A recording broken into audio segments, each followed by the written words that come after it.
Good evening. Welcome, welcome, welcome, welcome. Welcome to the 20-minute fashion distraction. I am Jackie Jenkins, the founder of Sophisticated Creations, the online community for the savvy fashionista. Welcome, welcome, welcome. And before we even get into tonight's show, I just want to send a big thank you out to everyone that helped me to celebrate the 1-year anniversary of the Sophisticated Creations. Was wonderful. We had a great week on the 20-minute fashion distraction. And tonight, we are going to continue that energy. And we are joined here by the SmallBizLady. And I am going to bring her on. Okay. Hi, Melinda.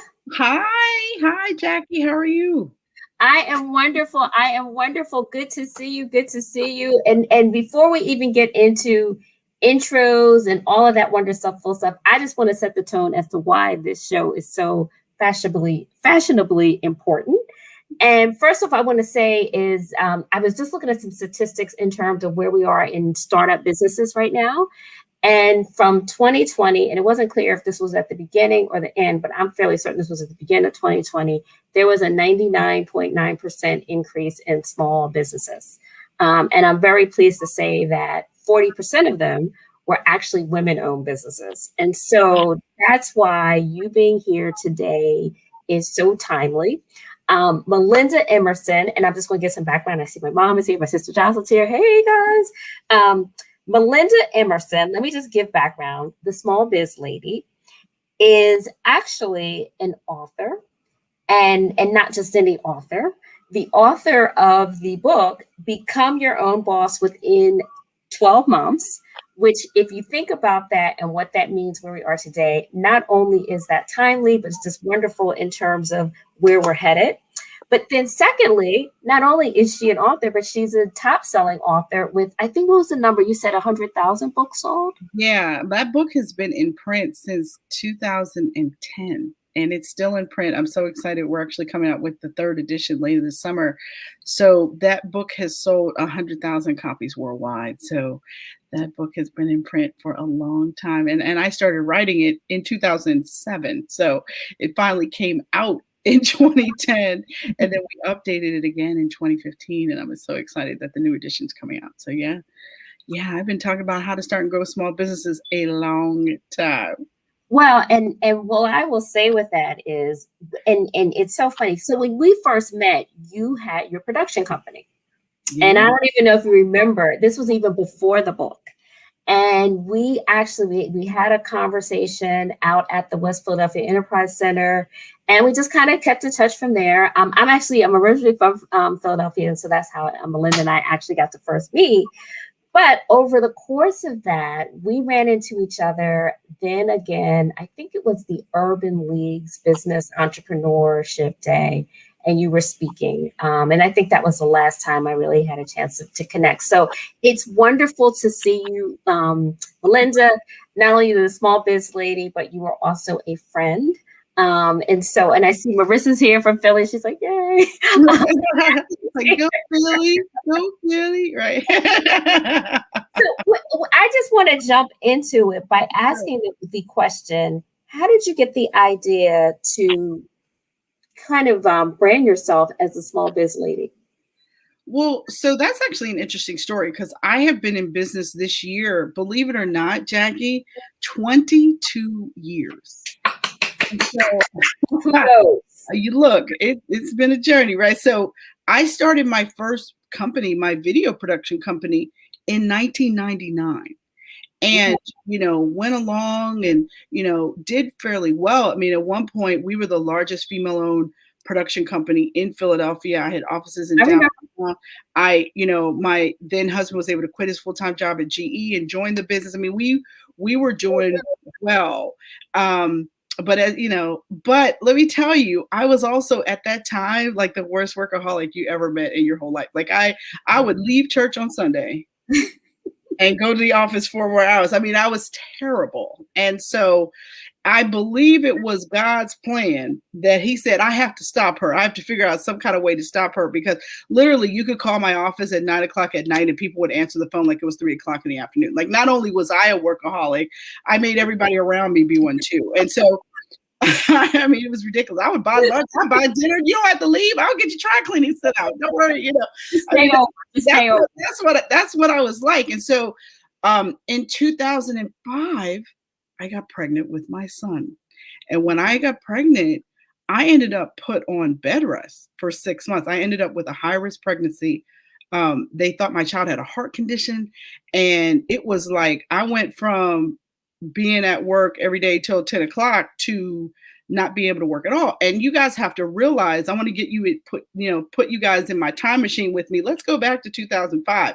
Wi-Fi was not in everybody's house. Sure. Everybody's house didn't get Wi-Fi till like 07, 08. And so here I am pregnant with my son, and I literally had like I think I had a Palm 3 cell phone. I don't remember what phone it was, but it was not a very smart phone. So anyway, I had to try to run my life and my business and go up to, the hospital 3 times a week getting testing done. I mean, it was a bananas time. And what I learned at that time was that I had made the number one cardinal mistake you can make.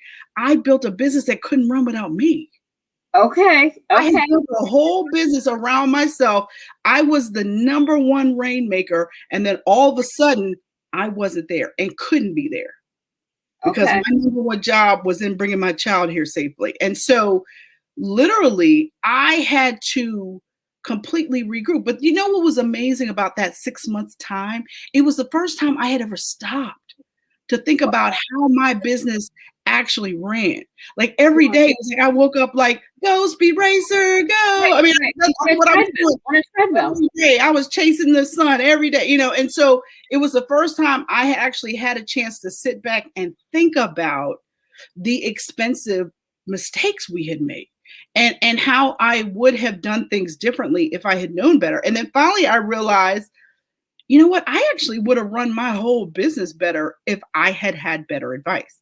And at that time, I want you guys to get in your time machine with me and go back. There really wasn't anyone in mainstream media telling people how to start businesses. There were, Susie Orman was on TV, Gene Chaskey was on the Today Show telling people about 401k. So people were like starting to pay attention to their money, but nobody was saying, hey, if you have an idea, I'm going to show you how to hit it big. Nobody was doing that. And I said to myself, because my original background was in broadcast television, I was a television producer at the ABC and NBC affiliates in Philly before I started my video production company. I have a journalism degree, undergrad from Virginia Tech. So I was like, well, wait a minute. I said, if there's an opportunity to educate people about business, sure, how about I go do that? And so all these notes I took while I was pregnant became my best-selling book, Become Your Own Boss in 12 months. Because eventually it was like, what are you going to do with all this stuff? Let me write it down. And then I started showing it to people. And they were like, you know what, this could be helpful. So literally, I, got a publisher. My book, I turned my book into my publisher September 1st, 2008. Well, you do remember what happened about September 14th, 2008, right? People's 401ks became 101ks because the Great Recession started. Well, my publisher called me up at the time and said, listen, Melinda, thank you so much for being a first-time author that actually turned your book in on time. But we don't think anyone's thinking about entrepreneurship right now. So we're going to shelf your book until March of 2010. They shelved my book for 18 years. Wow. And so I was like, holy macaroni, Batman, what am I supposed to do? And so literally a friend of mine said, girl, if I were you, I would get on this social media thing. It's starting to get hot. I don't know, but I think this could be how you build a brand and get prime the pump for your book. And so we decided. And this was 2008 to 2010. This is 2008. So this is like September 2008. One of my friends said, girl, you better figure out this social media thing. And I was like, social media. And so I hired a publicist because I literally had $5 left in the world to work on this. And so I was like, okay, what are we going to do? And she said, a new baby. Right. I had a brand new, So let's talk about all the stuff going on. I had a brand new baby. JoJo was like, let's say 1.5. My marriage was crumbling by then too. So, my ex-husband wasn't like my cheerleader anymore. He was like my number one hater. And then I had a business that was also in the ashes because I had been pregnant and had been out. And Yeah, I mean, so I had a perfect, what they call Mariah Carey meltdown kind of situation. Like I had to figure it out though. But let me tell you what I did. I prayed because I went and had lunch with my pastor and he said, have you been praying about it? And I was ashamed to sit across from him and say, no, I had not. All I had done was worry. So he said, tell you what, he said, I want you to start praying on it and tell me what happens. And so literally it took about 2.5 months. And when I tell you, God gave me a vision and a dream 3 times to become America's #1 small business expert. And then he moved every mountain out of my way to make it happen. When I got my book deal, I wasn't the small biz lady. I was just Melinda Emerson, right? I didn't have an email list. I didn't have a big following on Twitter. I didn't have anything. I had a good idea. I had some well-written chapters. I had a table of contents. I didn't even have an agent. I didn't have a book proposal. I literally sent those people 4 chapters and a table of contents and a media kit about how well my business had done. And they said, do you have who is your publisher? Who is your publisher? Adams Media was my original publisher, but they were later bought by Simon & Schuster. So Simon & Schuster is actually the publisher of the 2nd edition and now the 3rd edition of my book. That is awesome. And Alita's here. Great to see. Well, I know there are quite a few of individuals on tonight that have side hustles. Oh. And your book, in terms of how become your own boss in 12 months, I think kind of helps to think through how do you turn that side hustle to a main hustle. Can you talk a little bit about that? Absolutely. Actually, this is what my book was written for. So I wrote the book to help people transition from employee to entrepreneur. And I love the fact that people have side hustles because here's the deal, ladies. Do not quit your job to start a business. You need to start as a side hustle first. So those of you who already have a hustle, you guys are that much further ahead of everyone else. Because I believe when you decide that you want to start a business, the first thing you've got to figure out is what you want and why you want it. Because sometimes all you need is another job.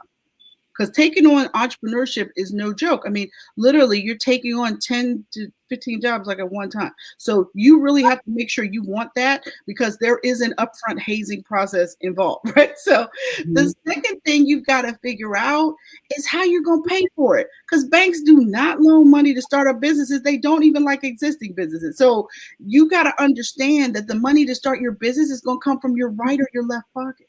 So you got to look at, do you have a retail therapy habit, right? You know, and I'm talking to you, Miss Fashionista, right? You know, so I'm saying, like, you know, you've got to look at your expenses and figure out how you can cut back because the first thing you've got to do is cure your addiction to your paycheck.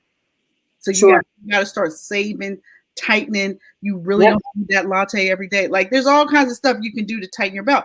And then the third thing you've got to do is validate your business concept and figure out, like, okay, what skills do we have versus what skills do I need to run this business? Sometimes it might be helpful for you to go and work part-time for a business like the one you want to start so that you can really find out whether or not you want to run a restaurant. Because I don't want you to start a restaurant because you like to eat. I want you to start a restaurant because you know something about running a restaurant. And by the way, restaurants go out of business 10% more than any other kind of business. So you really got to know what you're doing with a restaurant. The fourth thing I need you to do then is figure out who is your customer. A lot of times people get so excited about their logo or the invitation to their grand opening event. No. I need you to figure out who is your niche target customer, because if everybody can use your product or service, nobody will. People want to hire people who specialize in solving their problem every day. And then you got to write a business plan. Do not spend more time planning your vacation than how you're going to support yourself and your family financially. I mean, literally, if you have to plan for success or you're planning to fail, right? You know what I mean? So does it have to be a 40-page manifesto? No, but 10 good pages that are going to describe how your company runs, how you're going to get the phone to ring, and what you're going to do after the phone rings. Yes, you need to have a plan. You need to write it down, because when you write it down, you declare it. And when you can declare it, he'll bless it. But if you don't take the time to write it down, you are just somebody with an idea. And I'm telling you the truth. And then step 6 is launch while working. I believe in side hustling. I teach it every day, but you got to side hustle the right way. And you have to remember your main hustle is your priority. Your business is important, but you can't mess around, lose your job. So you don't want to do stupid stuff like using their equipment to make flyers for your business and get caught by that employee that don't like you, that's going to go tell on you, like stuff like that. You don't want to do that kind of stuff. Work flex hours, be honest, give them their 8, and then you work the other 5 for you. So just be smart about your side hustling. And if you do that, you could have a winning formula to do whatever you want next. I love it. And I know one of the things that you graciously are offering is an opportunity to win your book. And so we're going to talk about that. But I want to ask what intrigued me about the Small Business Lady.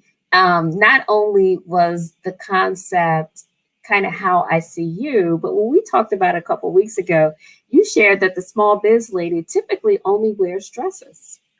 Yeah, we made a decision early on. Now I have a glam squad, so I don't make all these decisions by myself. I got to be honest with you. Now they've taught me how to beat my face myself. I hope I did a good job for y'all. You did a great job. You did a great job. But I have a team. I have a woman that does my hair and makeup and another woman that does my clothes. And so when early on, like back in 08, 09, I was the biggest pantsuit wearer, earth tone wearer. I would never put on a dress, never put on jewel tone colors. I used to dress like I was a man working at a bank. I don't know why, but anyhow, when my stylist, Tracy Reed, got a hold of me, she was like, girl, you got amazing legs. Why are you hiding your good stuff? So she said the Small Biz Lady's uniform is a dress. And so almost always when you see me in public or when I'm speaking somewhere, I have a dress on. Now, what's interesting is since COVID has started, I've been doing all these Zoom interviews. I have the most amazing wardrobe of blouses you have ever seen. I got all kinds of blouses that you can ever imagine because now it's all about the Zoom video. But we made that decision early on because my nickname is the Small Biz Lady. So I have to always look like a lady. So a lady wears a dress. So that's how we made that decision. And it worked for us. It's like a catchy thing. I mean, at the very beginning, I wore the same red dress all the time. So we finally killed the anti-red dress. And so now I'm always looking for great dresses that hug girls with curves, right? Because I'm not one of them salad eating chicks. So I have to always have clothes that are made well, that fit well, that are tailored. That stuff is really, really important, especially when you're going to be on TV or pictures. People are always taking pictures of me everywhere I go. Selfie this, selfie that. So I have to be cute. So we always have to think about it, plan for it. Well, I love the point that you made in terms of your brand was a Small Biz Lady and your team. And I see Tanya and Nicole were saying yay on the team. Great points. You made the decision that your brand and your look were going to come together. And I think a lot of times when we talk about fashion, we like the things we like, but I do think it's important to step back and make sure that what we're wearing and how we're wearing it really reflects the image or the brand that we're trying to present forward. And that's so important because the first person you're selling is yourself. Before you get to talk about your product or service, they're looking at this and deciding, do you look like the person I'm supposed to be talking to? So we have to be careful about, because our brand speaks for us before our lips get to speak for us. Our visual brand is very important, especially now in the era of Instagram and Facebook and all these visual opportunities for people to engage with you. Your visual branding is extremely important. One of the other things that we do is whenever I take a new set of pictures, we use one picture everywhere. So if you look for me, my headshot, it is the same everywhere because we want people to know that is me. Very, very, very important. I love it. And I'm cracking up because there's a few comments in terms of loving the earrings. Thank you guys. But I also love the point that Marissa's making in terms of one of her bosses says, always dress for your next job. And so I think it's really important that we do think about, now I'm glad that this came up. Not only did we touch on entrepreneurship, we touched on fashion. How can the audience find you? Okay. More about your amazing entrepreneurship and how to support their side hustles and to making them the real hustle. Well, first of all of you guys should subscribe to my blog, which is succeedasyourownboss.com. I also have a podcast, the Small Biz Chat podcast, if you're into podcasts. And if you're interested in taking one of my courses about how to start and grow a successful small business, all you got to do is head over to smallbizladyuniversity.com and you can check out all of our courses that can help you start and grow and be your best self starting and running your dream business. I love it. And Tamara, thank you for joining. So what I'm going to do, because we believe it or not, we hit 20 minutes. It goes so fast. Oh, Lord, I talk too much. I will put on, so hopefully everybody's following me on Instagram and Facebook, and we'll do the giveaway of the book. You also have another book coming out. Can you? Well, I do. So the third edition of Become Your Own Boss in 12 Months is coming out at the end of the summer, beginning of September. So watch out for that. But, we've got lots of great tools and information. I've written over 5,000 articles on succeedasyourownboss.com. So literally go to my search bar, search anything. I got it for you. I love it. Well, first, I want to thank you, the audience, for being here. Love it that we're together every Wednesday night. Next week, we actually have the Kafkan Cutie who's in the audience. Nicole, she'll be joining us. But I also just want to take a minute and thank Melinda. One of the things I say at the end of each show is that there's some things that you just cannot get back, and time is one of them. And so I appreciate you for spending the time, but really sharing your advice and insight. There's so much that's going on right now in terms of how do we think about what's next post-COVID? And I believe that entrepreneurship is an area that many are thinking about. So we appreciate you for sharing. And we got to have you come back so we can talk more about your Glam Squad. I love it. Yes. Love it. Yes. And so hang on for Melinda, and I will see you all next week. Have a great week and stay safe. Thank you. And just hang on.